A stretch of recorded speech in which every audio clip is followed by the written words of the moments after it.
Assalamualaikum warahmatullahi wabarakatuh. Terima kasih kalian sudah mengklik video ini. Baik, di video kali ini saya akan membagikan sebuah kisah pengalaman pendakian yang dialami oleh Harry, bukan nama sebenarnya, ketika dia naik ke Gunung Arjuno bersama 4 orang temannya via Purwosari Tambakwatu tahun 1995. Di mana ketika itu Harry yang tengah tidur di dekat arca Eyang Semar, tiba-tiba dia dibangunkan oleh sosok bapak-bapak berjenggot. Perutnya buncit, nggak pakai baju, dan salah satu tangannya ditaruh di belakang. Dan si kakek itu ngomong, "Le, ora turu di sini, minggir, jangan ngalangin jalan saya." Penasaran dengan kisahnya? Tanpa berlama-lama, langsung saja kita masuk ke videonya. Berangkat!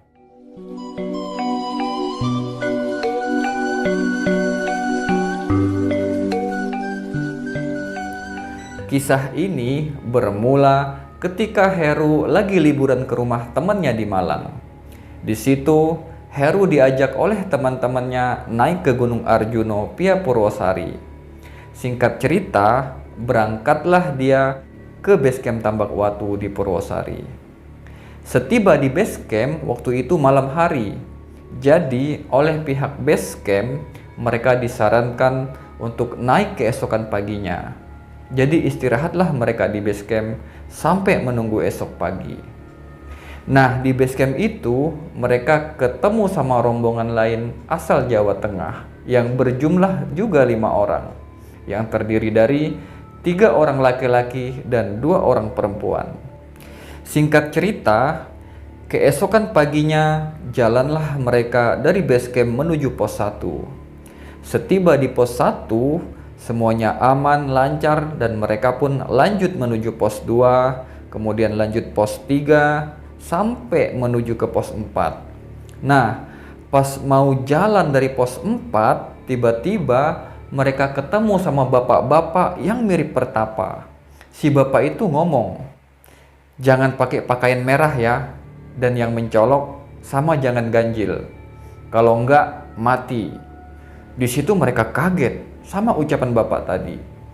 Karena memang kebetulan ketika itu Harry menggunakan kaos warna merah dan rombongan mereka pun juga pas berjumlah 5 orang. Nah, salah satu temannya Harry ngomong di situ, "Sudah, jangan begitu, Pak." Lalu lanjutlah mereka jalan menuju pos 5. Dan ngecamplah mereka di pos 5 ini. Di situ sudah berdiri tenda pendaki lain, kurang lebih ada 5 tenda di situ. Nah, pas lagi istirahat tengah malam, tiba-tiba ada suara teriakan dari arah depan tenda mereka. Harry penasaran di situ. Cewek yang tadi mereka temui di base camp itu kesurupan. Lalu disadarinlah sama temannya Harry. Setelah sadar, mereka pun kembali ke tenda dan kembali istirahat sampai keesokan paginya.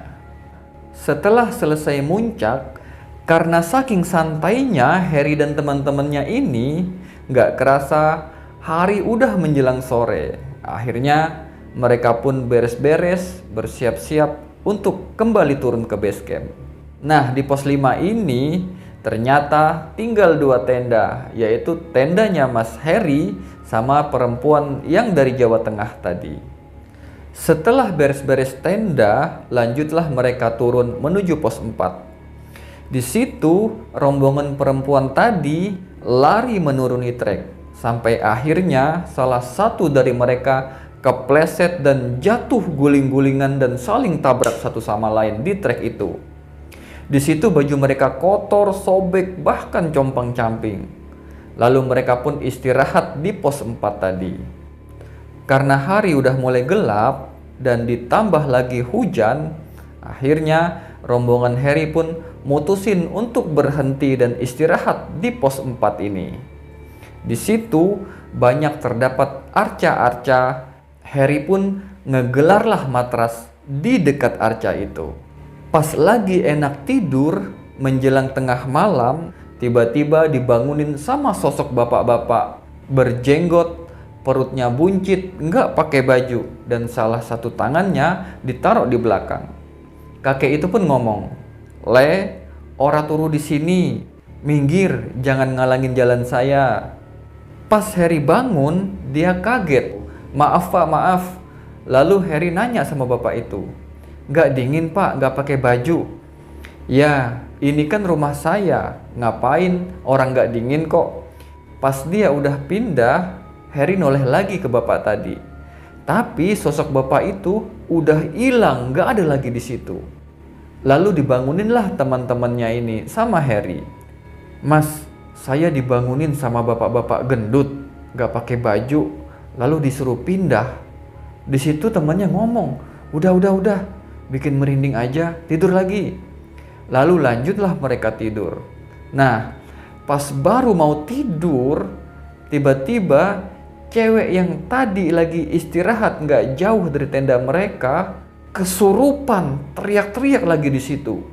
Akhirnya temannya Harry yang ngerti tadi lagi-lagi nyadarin cewek itu sambil baca-baca doa dan segala macam. Ternyata di balik jaket yang dikenakan cewek tadi, dia memakai kaos merah juga. Tapi menurut temannya Harry yang nyadarin dia tadi, pasti masalahnya bukan hanya karena baju saja. Pasti ada masalah lain yang bikin dia kesurupan. Setelah ditanya-tanya, ternyata di antara mereka ini ada dua pasang kekasih yang lagi pacaran. Jadi nggak tahu apa yang udah mereka lakukan ketika di atas atau pas lagi di arca tadi. Nah, habis kejadian itu, Harry dan rombongannya langsung turun malam itu juga menuju base camp bersama rombongan cewek-cewek tadi.